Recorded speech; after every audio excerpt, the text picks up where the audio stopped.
worked with people like Larry Carlton and Tom Scott and those types of people, Ray Parker Jr. And they all talked about when we were together. I think we did a tour of Japan or something, but backstage I remember them talking about the good old days of doing 8 sessions a day, of going from studio to studio to studio to studio. You had your cartage guy just, okay, all right, I gotta get over here and then get into this studio. Yeah, that's how much they were doing, that's how much they were working. Back in those days. So it definitely wasn't that when we were, I was coming up, but it was definitely studio driven.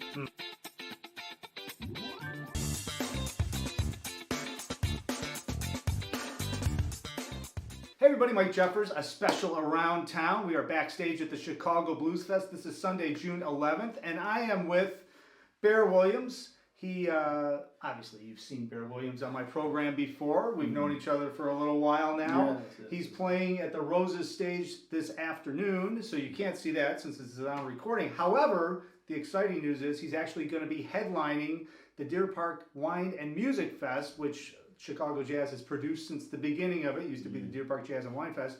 Coming up August 12th, so the Bear Williams Band, the full band. He's also got the Bear Williams Trio, and he's also a part of Maze, but we're going to talk about that, which is the Frankie Beverly Band that is moving and doing some different things on their own as well, outside of when Frankie hires them and takes them on tour like he has been for years and years and years. So Bear, welcome to the show. Thank you. Thank you, Mike. Appreciate it. Thanks so much. It is good to see you. So let's just kick it off right now. You're playing Roses Lounge, and that's with the full band, the Bear Williams Band, and it's the same band you're going to actually have at the Deer Park Wine and Music Fest coming up on August 12th. So talk a little bit about that, because the reason why I love the fact that you're on the fest, both fests, but especially my fest, is because you do such a mixture of stuff because of your background. It's R&B, it's blues, it's smooth jazz, it's funk, it's everything, and you can do all that stuff. Talk a little bit about the band, who's in the band, and how you kind of got the whole thing together. Well, the whole thing started actually when I moved back here to Chicago from being in LA doing the session thing and stuff. And so I came back here about 2017. We started to formulate, well, I should probably do some a new band. And so what happened was my wife Dee, who you know, had some friends that worked at the Old Town School, teachers. And so we happened to be driving past one day, and she's like, I think I see Alton. That's Alton. Pull over. I haven't seen him in years. So he's a keyboard player, right? So we go in, and she's greeting him, and then I walk into the other room, and there's this the guitar player. His name is Bill Brickey. And so, he's like, yeah, man, you should go meet Bill. Bill is really great guy. So we started talking and hit it off. He invited me to his studio the next week. So we, have been fast friends ever since. And so I asked him to join the band. I asked Alton, and they both said, absolutely, yeah. I said, well, we need because Bill is more of a kind of I won't say bluegrass, but he does a lot of picking things, right. Which is real. I love that stuff. But for the blues thing, he's doing more rhythm. I said, do you know any lead guitar player? He said, I know exactly who to grab. And so he called a guy by the name of Chris Winters, who's been my lead guitar player for that long. And so we've had a couple of drummers. We had Clyde Davis, great Clyde Davis, initially for the first couple of years, and then he went on to do some other things. And so now we have the awesome Chuck Lacey on drums. And so that kind of rounded it out. And so that's been the nucleus of the group since 2017, and roughly. You have such a background because, as you mentioned briefly, but you were in LA for like 25 years. You were playing with everybody and recording with everybody. I know you've been, touring with Frankie Beverly. Frankie Valli's still touring too, which is amazing to me. It sounds unbelievable. But that's crazy. But Frankie Beverly, for what? How long has it been that you've been touring with? 20 years. With Frankie. And you guys do all sorts of tunes, and that's all the Frankie Beverly tunes. Right. But all of the music that you used to do when you were in LA, you had to be able to kind of like a chameleon, right? So you were able to play all these different styles, and that's sort of what you bring into your own band, right? Because it's the music that you love. It is. When we first started the band, we were doing more original stuff from the album, from the first album, which came out in 2018, Waters of Love, which you can still get, by the way. As I was doing the shows in locally and around places, people started, asking for songs, and I was like, well, we should probably put some more cover things in and some different things. So we're doing everything now from we did a private party the other day. We did a Dave Mason. We just disagreed. We didn't put that in, and Bill Bricky looked over at me. He said, "That's a keeper. That's a keeper." So so we're doing a wide variety of stuff. We're doing some Wilson Pickett. We're doing some Muddy Waters. Matter of fact, today we'll do both of those over at the Rosa stage. So yeah, it does come from. Actually, it comes from my roots in Chicago, having played with so many different people here first, and Chicago. You're a drummer. Yeah. It's a proving ground. You got to play everything. Yep. And so that's what you end up doing. And so that's when I went to LA. It helped me to become successful because people were like, "Well, call him. He can play it." How did you decide to move to LA?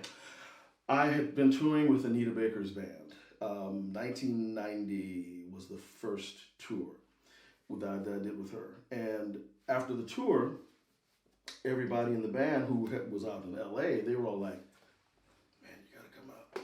You gotta come out here, man. And, man, we'll get you working, man."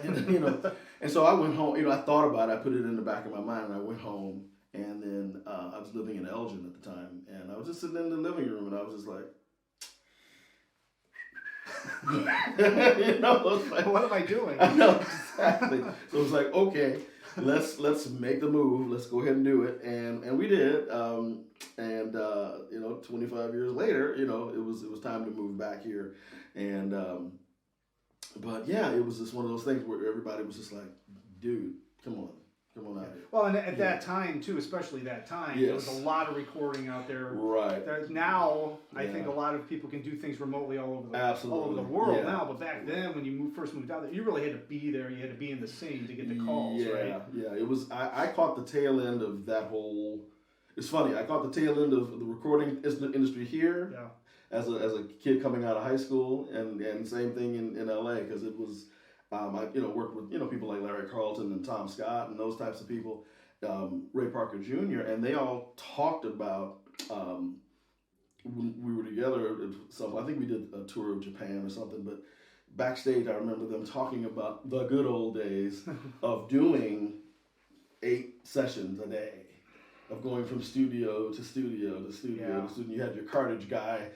Just, okay, all right, I gotta get over here and then get into this studio. Yeah, that's how much they were doing, that's how much they were working. Back in those days. So it definitely wasn't that when we were, I was coming up, but it was definitely studio driven. You had to do everything pretty much at a big studio. Right. And now people do stuff remotely all over. They just send tracks. They send tracks and things. Yeah. I know you probably still do a lot of that stuff too. Sure. Yeah. I have clients in Germany and France, all over the place. That you can do stuff remotely, which is amazing now. Amazing stuff. So let's talk a little bit before I let you go. Of course, Bear Williams Band.